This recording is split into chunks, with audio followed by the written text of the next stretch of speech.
siswi program studi pendidikan dasar dengan NIM 2109087078 Universitas Muhammadiyah Profesor Dr. Hamka Jakarta akan membahas mengenai permasalahan yang terjadi pada pembelajaran jarak jauh saat pandemi COVID-19 di sekolah dasar. Permasalahan yang terjadi pada pembelajaran jarak jauh saat pandemi COVID-19 di sekolah dasar.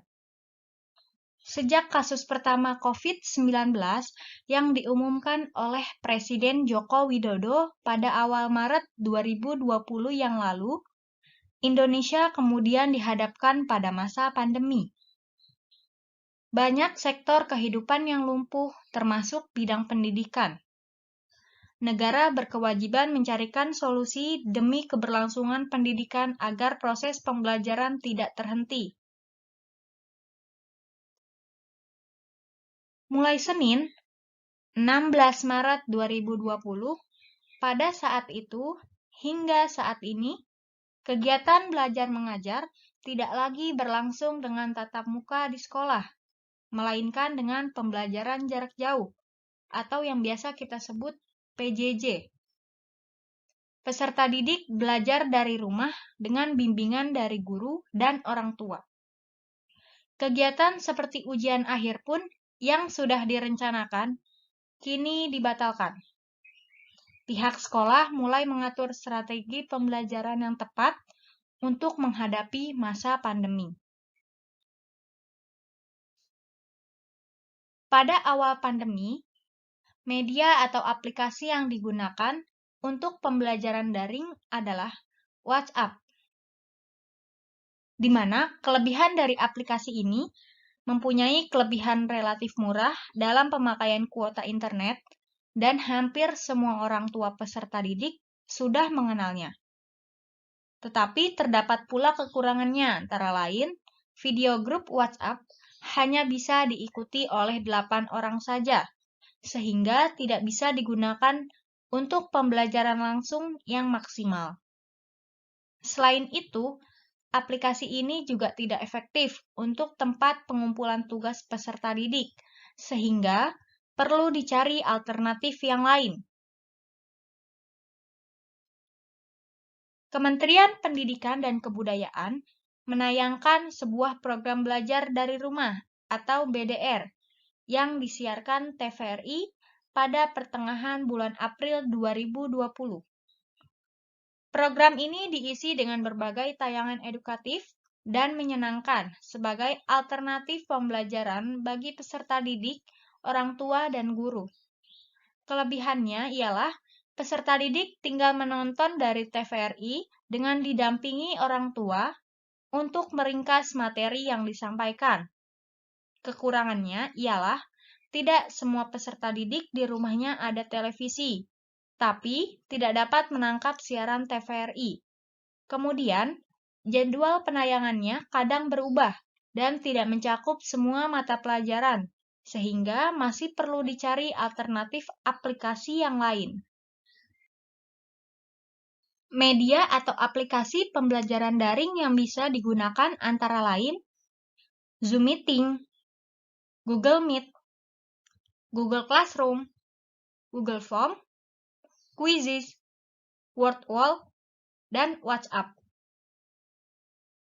Dari berbagai media pembelajaran daring yang digunakan, terdapat kendala yang dihadapi yaitu keterbatasan sumber daya manusia, keterbatasan sarana-prasarana seperti laptop atau handphone yang dimiliki orang tua peserta didik, kesulitan akses internet, kondisi listrik yang tidak stabil, dan keterbatasan kuota internet yang bisa disediakan oleh orang tua. Pembelajaran di masa pandemi COVID-19 yang dilaksanakan terdapat beberapa kendala yang dihadapi guru, orang tua, dan peserta didik meliputi yang pertama, guru mengalami hambatan dalam pembelajaran jarak jauh dan cenderung fokus kepada penuntasan kurikulum. Kedua, waktu pembelajaran menjadi berkurang, sehingga guru tidak dapat memenuhi beban jam mengajarnya. Yang ketiga, guru mengalami kesulitan komunikasi dengan orang tua sebagai pembimbing peserta didik di rumah. Keempat, belum semua orang tua bersedia dan mampu mendampingi anak belajar di rumah karena ada tanggung jawab yang lain, seperti urusan kerja, urusan rumah, dan sebagainya.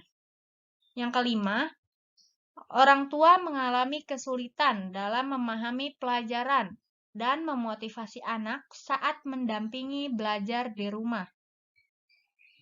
Keenam, peserta didik mengalami kesulitan untuk konsentrasi dalam belajar dari rumah dan mengeluhkan banyak penugasan soal dari guru. Yang ketujuh, meningkatnya rasa stres dan jenuh akibat isolasi di rumah secara berkelanjutan berpotensi menimbulkan rasa cemas dan depresi bagi seorang anak. Solusi yang bisa diambil di antaranya, guru mengikuti program guru berbagi, seri BIMTEK daring, seri webinar, penyediaan kuota gratis, belajar dari rumah di TVRI, belajar di radio RRI, rumah belajar, dan kerjasama dengan platform pembelajaran daring. Langkah yang dapat ditempuh ialah menyusun kurikulum darurat, di mana kurikulum darurat merupakan penyederhanaan jumlah kompetensi dasar yang mengacu pada kurikulum 2013. Kurikulum darurat diharapkan akan memudahkan proses pembelajaran di masa pandemi dengan adanya pemilihan KD esensial.